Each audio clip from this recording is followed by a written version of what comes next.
बादशाह था और वो अपने शाही बागीचे में बैठा हुआ था। ठंडी ठंडी हवा चल रही थी, सारी कबीना बैठी थी, सामने अनवाओ इकसाम के मेवे पड़े थे, खा भी रहे थे, साथ मौसम को भी इंजॉय कर रहे थे। वो दूर ना बादशाह को एक बाबा जाता दिखाई दिया।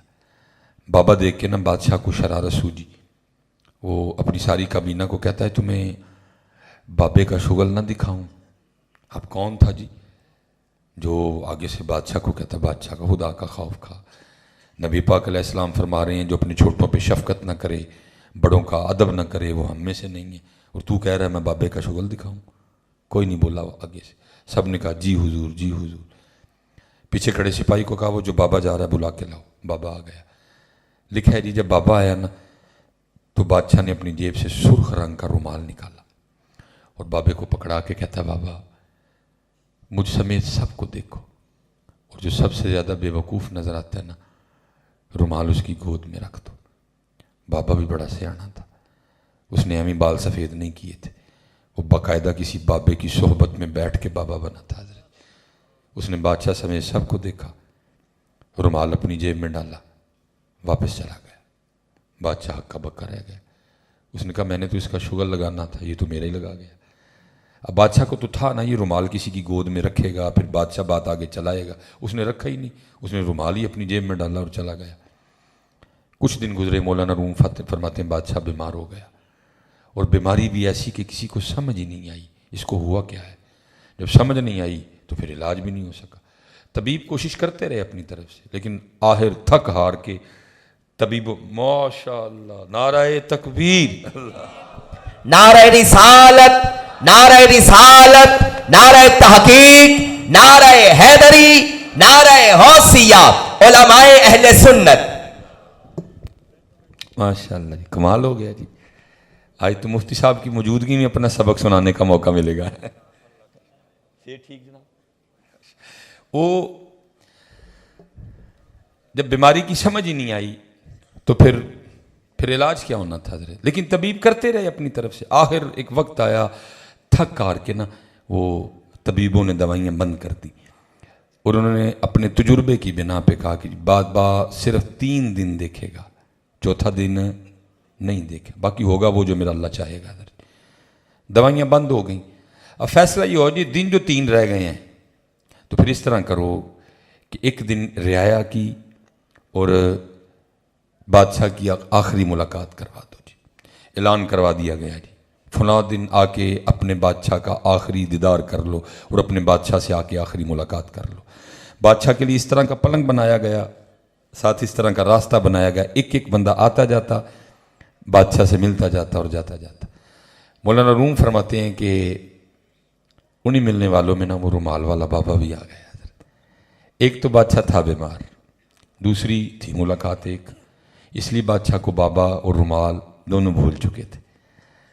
बाबे ने आके अस्सलाम वालेकुम कहा, बादशाह ने वालेकुम सलाम कहा। बाबे ने बादशाह से पूछा, बादशाह सलामत, किधर की तैयारी है?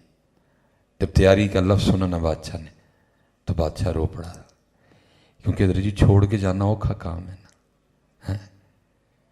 अल्लाह उन्होंने तो मना किया था, बंदे रहना ज़रूर लेकिन दिल ना लगाना, अगर लगाएगा तो तू ही तंग होगा। मुसाफिरों की तरह रहना, जितनी देर चाहेंगे हम तुझे रखेंगे, लेकिन तूने मुसाफिरों की तरह रहना, दिल नहीं लगाना। लेकिन हमने भी कोई नहीं मानी है, हमने भी खूब लगाया। उन्होंने मना किया था, बंदे ये ज़मीन तेरे पैरों के नीचे है, इसको पैरों के नीचे रहने देना, इस ज़मीन को उठा के कहीं अपने दिल में ना ले आना। तू मकान में रहना, मकान को अपने दिल में ना रख लेना। लेकिन हमने कोई नहीं मानी है, हम तो ज़मीन और पैलियों को उठा उठा के दिलों में लाए इधर, और फिर नुकसान हुआ। उन्होंने मना किया था, भाई ज़मीन पैर के नीचे है, पैर के नीचे रख इसको, तू इसको उठा के किधर दिल में ले आया? अच्छा फिर दिल में ले आया, फिर अब नुकसान तेरा ये होगा कि ये ज़मीन अब तेरा कुछ नहीं रहने देगी इधर, और कुछ नहीं रहने दिया इधर। सच बताओ किससे नहीं लड़े हम इसके लिए इधर? भाई से लड़े, बहन से लड़े, चचा से लड़े, ताए से लड़े, मामू से लड़े, खाला से लड़े, पप्पो से लड़े, लोगों से लड़े। हमारी गलती ना, मना किया था, पाँव के नीचे है, पाँव के नीचे रख इसको, क्या तेरा दिल इतनी आम चीज है कि इसमें ट्रैक्टर, ट्रालियां, जमीन, किले, मुरब्बे, कट्टे, बच्चे रहेंगे? बड़ी खास चीज है तेरा दिल, या मैं रहूंगा या मेरा महबूब रहेगा। तेरा दिल आम चीज नहीं है कि इसमें कट्टे बच्चे रहें, ध्यान कर जरा। लेकिन हमने बात नहीं मानी। अच्छा, माशाल्लाह किबला मुफ्ती साहब भी तशरीफ फरमाए। हजरत जी, जब तक ये जमीन दिल में नहीं आती, मैंने देखा है हजरत, मिसाल के तौर पे मैंने उधर अपने सियालकोट भी देखा, मैं सुबह जब निकलने लगे ना काम पे, तो माँ क्या कहती है, भाई आज मौसम भी ठंडा है तो मैं आज ना मूली वाले परौंठे बनावांगी, मूलियां शूलियां ना मैं कर लांगी, तो राती की दुआ होगी ना तो फिर आज मूलियां वाले परौंठे ते नाल चाह। मैंने देखा है हजरत, मसलन मिसाल पहले बड़ा आ गया, माँ क्या कहती, पुत्र थके आए आए 2 परौंठे बना दें, तो बड़ा क्या कहता, अम्मी जी की गल करते, छोटियां भी आन दो, कलियां की खाने ने, रल के खावांगे तो मज़ा आएगा। इसी तरह ना जी, जब तक ये ज़मीन बीच में नहीं आती है। छोटा पहले आ गया, माँ कहती है पुत्र थके आए हैं 2 परौंठे सुट दें, छोटा अम्मी जी की गल करते हो, कलियां की खाने ने, भाई नू आ लेंदे कट्ठियां खावांगे। जब तक ज़मीन बीच में नहीं आती है तब तक क्या हाल होता है, एक दूसरे के बगैर पराठे भी नहीं खाए जाते। लेकिन हजरत जब ये ज़मीन बीच में आ जाती है ना, फिर वही भाई जिसके बगैर कभी पराठा नहीं खाया जाता था, गांव में सबसे बुरा मुझे वो लगता है। वो होता तब भी भाई है, लेकिन होता क्या है, हम जमीन को पैरों के नीचे से उठा के ना दिल में ले आते हैं। अल्लाह दिल में तो भाई था हजरत, भाई को निकाल देते हैं और जमीन को पैरों से उठा के फिर सजा मिलती है जो पैरों के नीचे थी उसको दिल में लाने की। इसलिए ध्यान रखना, ये पैरों के नीचे है, पैरों के नीचे रखो इसको हजरत, इसको ना दिल में लाओ। दिल में अल्लाह और अल्लाह का रसूल हजरत, कुछ नहीं रहा हजरत जी, अब भी होश में आ जाओ। और ऐसे नादान है, हजारों जनाजे हमने पढ़े। वो जमीन जिसके लिए भाइयों पे गोलियां चलती हैं, वो जमीन जिसके लिए बहनों को घसीट के हम कचहरी ले आते हैं, ना भाई लेके गया ना बहन लेके गई, जमीन उधर की उधर ही है हजरत। इसको ना लाओ दिल में, पांव के नीचे है, पांव के नीचे रखो हजरत इसको। दिल में अल्लाह और अल्लाह का रसूल हजरत, मुसाफिर हजरत, मान जाओगे तो ठीक रहोगे। मैंने तो हजरत सबसे पहले ना अपने घर से सीखा। मेरा जो सियालकोट में घर है ना अपना, जिन्हों पंजाबी च असी आखांगे जम्मे पले जिथे, मैं 32 साल उस घर में रहा हूँ हजरत जी। जब मुझे उर्दू पढ़नी आई, मैं 5वीं 4थी क्लास में था, तो ज़ाहिर है दरवाजे पर दस्तक देनी, थोड़ा वक्त तो लगता था ना दरवाज़ा खोलते हुए। तो वो घर के बाहर ना वो प्लेट लगी होती थी जिस पे लिखा होता था चौधरी इल्मदीन, ये मेरे दादा वो का नाम था। शुरू शुरू में मैं जोड़ करके पढ़ता था, चे वाओ चौ, ठीक है जी, वो जोड़ करने। फिर एक वक्त आया ऐसे पढ़ लेता था। दादा बू का इंतकाल हो गया, प्लेट उतर गई है, वो एक की जगह नई प्लेट लगी, हाजी मोहम्मद बूटा, ये मेरे वाला साहब थे हजरत। फिर वाला साहब भी फोत हो गए, फिर नई प्लेट लगी, डॉक्टर मोहम्मद सुलेमान मिसबाही। और हजरत जी ये प्लेटें को 300 साल में नहीं बदली, सिर्फ 32 साल एक जगह तीसरी प्लेट हजरत जी। जब मेरी लगी ना प्लेट, रात को प्लेट लगवा के मैं जब लेटा हुआ था अपनी चारपाई पे, दिल में ख्याल आया मौलवी सुलेमान की ड्रामा लगा है, एक जगह 32 साल तीसरा दावेदार आ गया।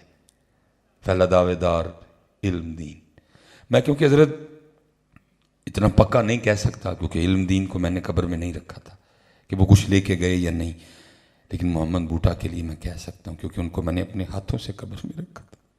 एक उन्होंने हाथ पे अंगूठी पहनी होती थी, मैंने वो अपने हाथों से उतारी है, क्योंकि मुअज्जिन थे मस्जिद में, 17 साल उन्होंने एक मस्जिद में अल्लाह और अल्लाह के रसूल के लिए अजान दी। इसलिए वो ना एक घड़ी पहन के रखते थे हर वक्त, जिसके नंबर ना चमकते थे, अगर लाइट भी चली जानी तो टाइम नज़र आता, वो नहीं थे उतारते, सिर्फ वुजू के लिए उतारते थे। 2 चीज़ें मैंने अपने हाथों से उतारी है, कुछ भी नहीं लेके गए। मैंने कहा ये हो क्या रहा है, अगर इल्म दीन की थी तो साथ क्यों नहीं लेके गए। फिर मोहम्मद बूटे की प्लेट लगी रही, अगर उनकी थी तो साथ क्यों नहीं लेके गए। तो मौलवी सुलेमान पक्की गल है, सिर्फ तेरी भी प्लेट ही लगी हुई है, लेके तूने भी कुछ नहीं जाना है। मैं पीरो मुर्शिद की बारगाह में हाजिर, मैंने अर्ज़ की हुजूर 32 साल एक ज़मीन, तीजा मालिक आ गया। हज़रत ये क्या तमाशा है, मालिक कौन है असल में। अगर इल्म दीन मालिक थे तो क्यों नहीं लेके गए, अगर मोहम्मद बूटा मालिक थे तो क्यों नहीं लेके गए। और पक्का यकीन है कि लेके मोहम्मद सुलेमान भी, اگر حضرت آپ کچھ کہہ بھی دیں گے نا کہ یہ میرے ساتھ جانا، یہ بڑے ظالم ہیں بعد والے، میں نے ان کو اتنا ظالم دیکھا ہے حضرت، یہ مرنے کے بعد انگلیاں کاٹ کاٹ کے بھی انگوٹھیاں اتار لیتے ہیں حضرت۔ میرے سامنے کئی اسپیشلی فیمیل انگوٹھیاں تھیں ہاتھوں پہ، اچانک ڈیتھ ہوئی، ڈیتھ کے بعد جسم پھول گیا، میں نے ان کو انگلیاں کاٹ کاٹ کے انگوٹھیاں اتارتے دیکھا۔ اتنے ڈاڈے ہیں بعد والے، کچھ بھی نہیں پتہ نہیں، میں بھی پاگل ہوئے پے۔ وہ مسافر وقت لگا سونا کر کے اپنا کی لگا پاگلاں والے کام کر۔ میں نے عرض کی میرے پیر مرشد آپ کا کہا میں مجھے ہدایت دینا، میرا کیا ہے ادھر؟